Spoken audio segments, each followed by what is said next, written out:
Evening all, welcome to Kicking Dust. Well, here we go. So today we thought we'd do something a little bit more conventional. So we're not going to run any vehicles, we're not going to run, much. We're just going to show the good old scout suit and some good old-fashioned tactics, really. And I thought it'd be worth it just, kind of just discussing maybe some of the things going on in the game. There's a couple of interesting events coming up as well, so that's kind of agenda for today.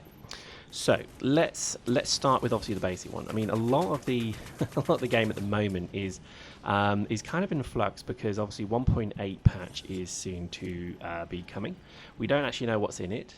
There's been lots of spoilers in terms of other things that are going to be in it, but at the moment nobody's entirely sure really what's coming. So that's kind of interesting. Now the reality is that I think there's going to be some things come through that I think people are going to really love. There's going to be obviously a few things that people don't like, and we'll see how they land. But I think at the moment it probably couldn't be better timed.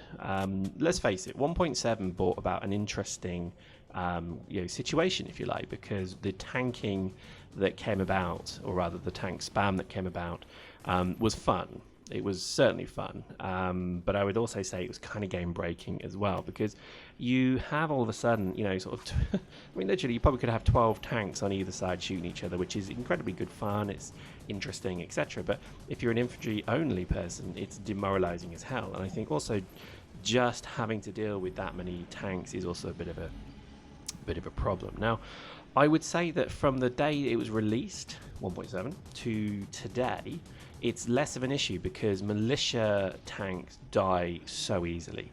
And I think people have learned, I mean, again, people know, there are some really good tanks in the game. And I think these people have always known how to kill militia tanks. But I think the vast majority of people who rushed tanking when it came in at 1.7 are now also finding either they're committing to it, so they're getting into the Gunlodges and the Madrugas of the world, or they're not committing to it and just using them as disposable suits, if you like.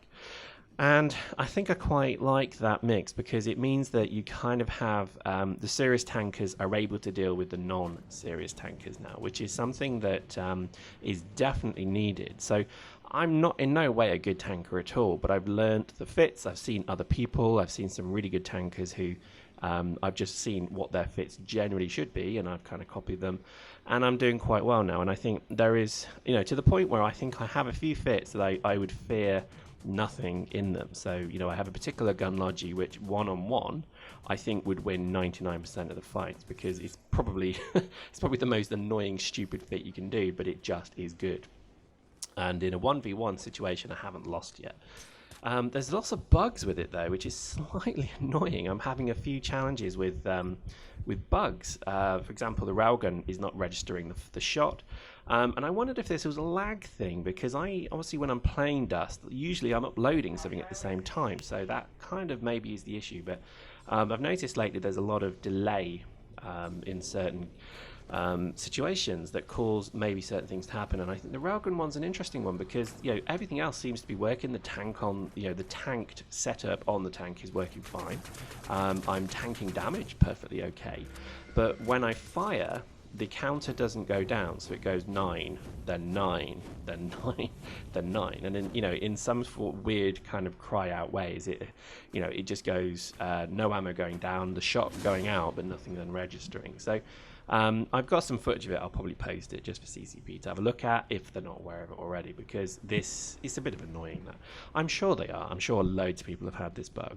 So that's been causing me a lot of trouble as of late. Very, very frustrating because I end up losing my tank because they actually can just shoot me no problem. But when you kind of sat there in this kind of, in theory, an indestructible 1v1 tank and you're just getting blapped by militia railguns, it's demoralizing.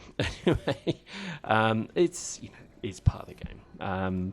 I think also some of the things that are coming, I think, are going to be quite, interesting because, I mean, FanFest is kind of, 4 months away now. I know that the CPM elections have also started up, they haven't actually. This is the beauty of that whole scenario.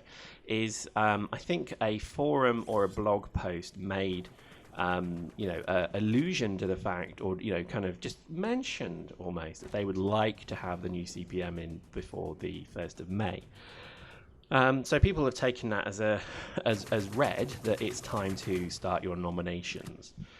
which is interesting because I think it's actually too early. And I had I probably shouldn't say, but I had a kind of off the record discussion with somebody from CCP and said, when is it starting now? Should I sort of start preparing my video series?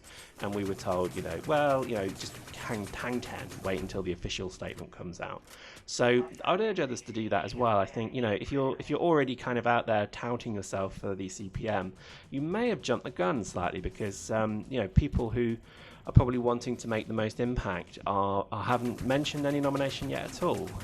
So just bear that in mind, because I think certainly a lot of people have mailed me, have messaged me and wanting me to sort of do a video discussion with them about their thoughts and processes, which is great. I'd love to do that. If you're interested, I'd happily do that. But it's probably just a bit early yet. So hold fire just for the moment. Just to be very clear, I have no interest in going for CPM whatsoever. So please stop mentioning my name. Not that people are saying I should run, because obviously they know that I'd just roll up a piece of newspaper and twat them around the head with it. I do not have any interest in the CPM being part of it. It would ruin my channel, and no offense, but I see myself not being a very good candidate for it. I have made my career IRL out of being a bit of a wolf, bit of an arse, bit of a twat, and to be honest, I don't play well with teams, and that's because I'm that kind of guy. I think sadly that's the truth of the CPM is you'll have to work as a team, and you'll have to also work with a community of people who don't really understand and value what you're giving for free to them. And that last point was probably my third point, which is I can't imagine why I would do anything for free in this world. If you do something, you should be paid and compensated for it. And I think people love the idea of the CPM, and I think it's a great institution in terms of the scale and scope of it. But if you get the wrong people in there, it's going to be an absolute Mos Eisley spaceport, spacebar, pile of shit, waste of time. And I think that is probably the biggest issue I have at the moment with it. And again, I think this could be something incredible. It could really be the change that the game needs. It could be something that really just stems a whole new generation of dust and makes the game just phenomenally better. But I also would fear that if you get the wrong people in, it's going to suck. Anyway, we're going to do a whole piece on this. I mean, what I've already committed to is, and I also went to CCP with this idea, and they seem pretty happy with it. Is if people want to have like almost like a platform where they can just talk about stuff, I'd be more than willing to do that. And I think it's I'm not looking to profit or anything from it. It's just literally, if you want to run for CPM, I've probably got 10 questions that the community generally ask. I'll ask you them. You tell me what your replies to them are, and that's what it will be. And I won't edit it. I won't edit all of your words so that you basically say I am a massive tool. I won't do that. I won't do that at all. I might try it, but I'm joking. I won't. And I think really, this could be something quite cool. It could, CPM have never really done this. The CSM certainly has never done this. This kind of, I guess, wider, because again, I have been very clear in my interest. I do not want to run CPM, so therefore I am an impartial candidate here. Well, not really impartial. I still frown upon the process, but I think I am going to be impartial in that I don't really back anyone. I don't have an interest who goes in. I think as long as technically the right people is in the right caliber of people go in, then that's perfectly tickety-boo for me. But let's see how it goes. I think it could quite be it could be a really interesting thing that I think the game has never really seen before. So I'm really quite excited for it. So anyway, we'll see how that develops. And I guess the final point is, there's a lot of new stuff kind of coming. And I think, we did allude to this in the last discussion. I think, things like the cloaking field, I was thinking about that in a bit more depth.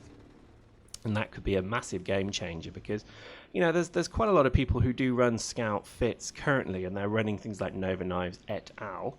And I think, I used to run pretty much my best fit in this game ever was the prototype standard scout suit, not the specialized, or rather the basic frame rather, and Flaylock and Nano Knives, and I did quite well with that. And I think I would love to see a rekindling of that particular thing, because my issue is that, you know, when aim assist came in, it did push a lot of people away from Scout, and rightfully so, maybe. I mean, aim assist is quite a useful thing. I don't think it was terribly a negative thing, but I think having Scout suit with cloaking capability means you could run around a corner, you could covert, you could stealth your way into a particular location, and then wait for an enemy to run past you, then stab them in the back. Now, I would like to see the scanner on the top left reflect this as well. I think if you can cloak, but then as soon as you turn that cloak off, you are then a great big red dot right next to the person who've shot. That would be a shame. But let's see how that develops. I think there could be quite an interesting time ahead, and I'm really quite keen to see how maybe this develops. So there we go, terrible round for me, but I thought, well, it's a rare infantry presentation for myself, so I thought I'd just show you it anyway. So there we go. I think, you know, let's see how the next few months develop. This could be quite an exciting time for Dust. If you're not playing, get back in. I think you'll actually have some fun playing this game again. And if you're looking for a cult, join the Unholy Legion of Darkstar. We are the one and only true home of Dust. Hope you enjoyed that. See you next time.